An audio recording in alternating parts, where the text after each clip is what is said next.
Assalamualaikum warahmatullahi wabarakatuh. Anak-anak kelas 5B yang dirahmati Allah, selamat pagi semuanya. Sehat-sehat semuanya ya. Untuk hari ini Selasa, kita belajar kembali bersama dengan Pak Eko dalam pembelajaran pendidikan agama Islam dan budi pekerti. Kita mulai dulu berdoa, semoga ilmu yang kita dapatkan bisa bermanfaat buat semuanya. Berdoa mulai. A'udzu billahi minasyaitonir rajim. Bismillahirrahmanirrahim. Rabbi zidni ilma warzuqni fahma birahmatika ya arhamar rahimin. Amin. Anak-anakku sekalian, akan Pak Eko sampaikan materi untuk hari ini. Hari ini kita akan belajar pelajaran yang ketiga tentang cita-citaku menjadi anak soleh. Anak-anak bisa membuka buku paketnya di pelajaran ketiga, cita-citaku menjadi anak soleh. Anak-anak bisa lihat di tampilan yang Pak Eko berikan, ada yang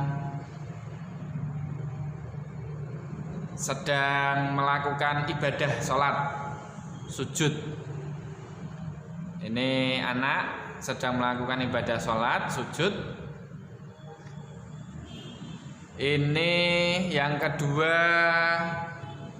ada jujur kepada diri sendiri. Ini ada gambar anak-anak mengerjakan penilaian atau ulangan atau semesteran.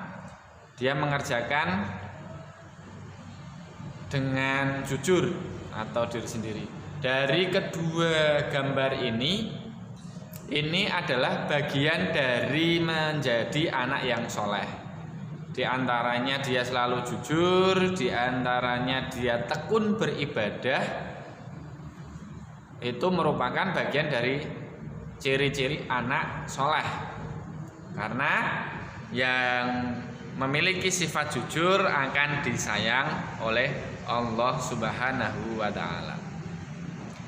Yang selanjutnya ada gambar tentang kejujuran.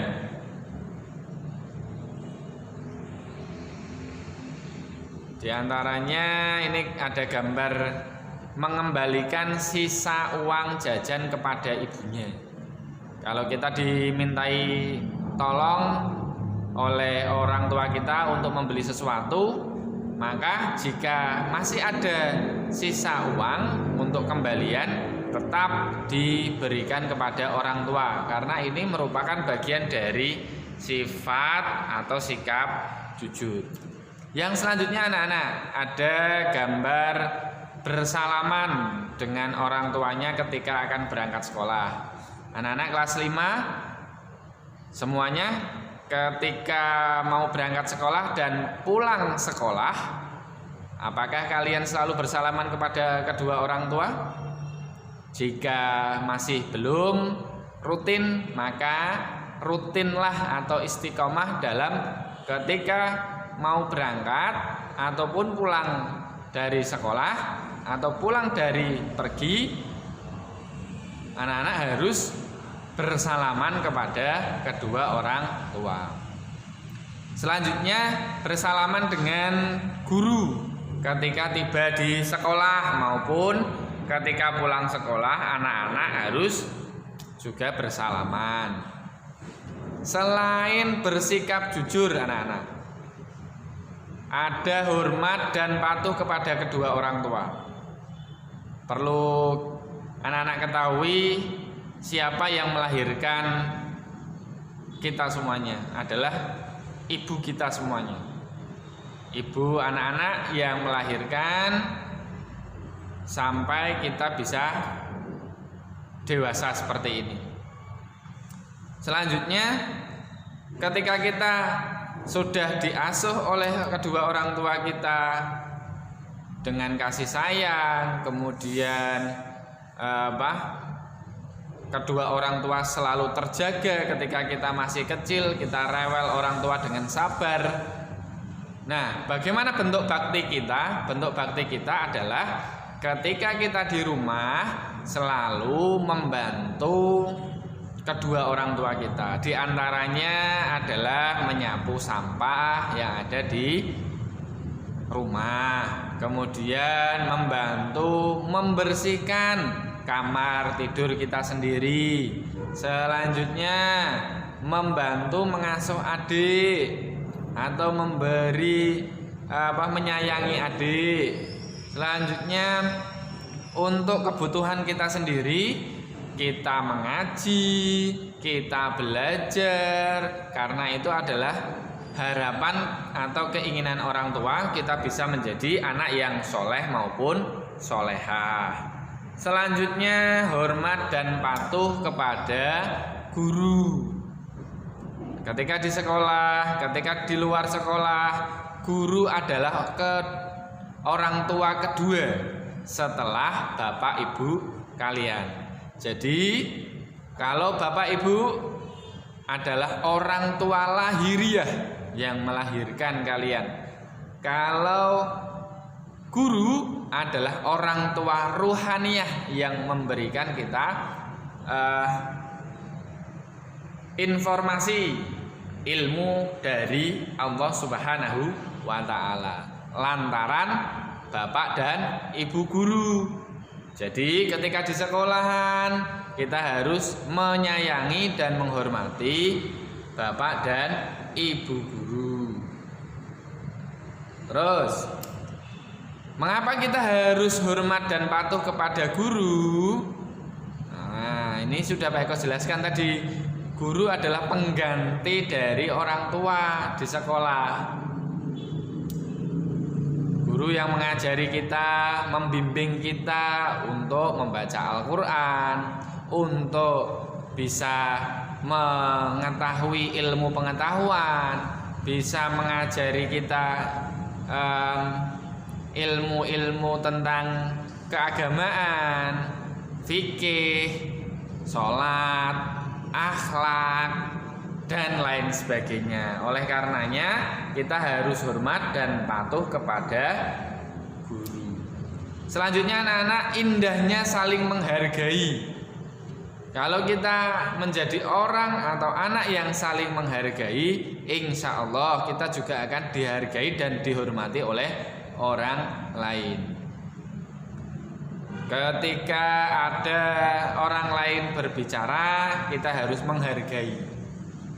Karena menghargai pendirian orang lain itu juga kita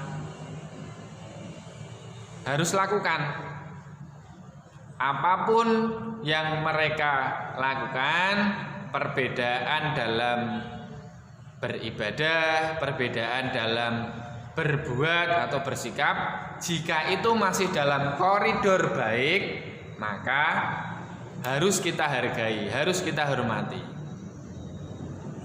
Yang selanjutnya menghargai keyakinan orang lain. Nah, ini dalam hal ibadah. Jadi ketika ada teman kita yang beda agama, kita harus menghargai ataupun menghormati keyakinan orang lain.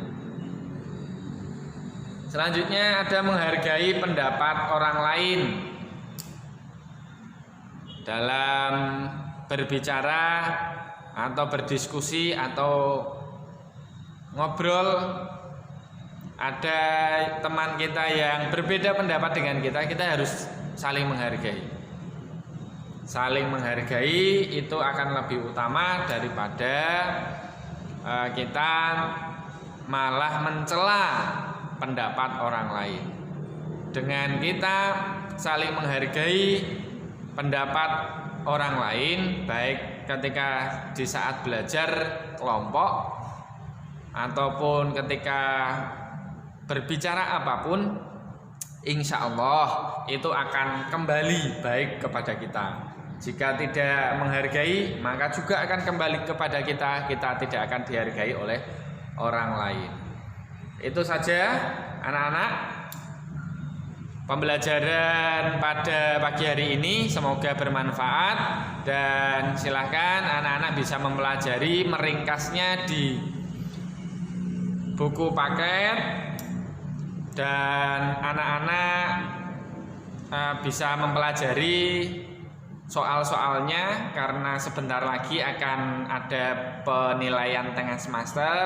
Anak-anak bisa mempelajari. Untuk hari ini tidak ada tugas yang dikumpulkan, hanya tugasnya anak-anak kerjakan sendiri, yaitu mencatat atau meresum materi di pelajaran ketiga. Itu saja dari Pak Eko, kurang lebihnya mohon maaf. Assalamualaikum warahmatullahi wabarakatuh. Sampai jumpa.